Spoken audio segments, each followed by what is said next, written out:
దేవుడైన యెహోవా ఆదామును పిలిచి, నీవు ఎక్కడ ఉన్నావనెను.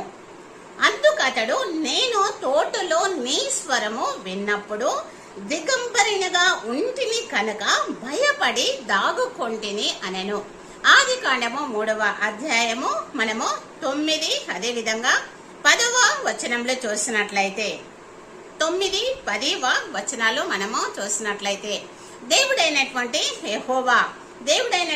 యెహోవా అందుకు ఆయన, నీవు దిగంబరిగా ఉంటినని. అందుకతడు, నేను తోటలో దేవుని యొక్క స్వరము విన్నప్పుడు నేను దిగంబరినిగా ఉన్నాను అని అక్కడ ఆదాము ఒప్పుకుంటున్నాడు. తనను సృష్టించినటువంటి సృష్టికర్త అయిన యెహోవాతో చెప్తున్నటువంటి మాటలు అవి. ఆదాము నేను దిగంబరినిగా ఉన్నానని దేవుడైన యెహోవాతో చెప్పినట్టుగా మనము చూస్తున్నాము.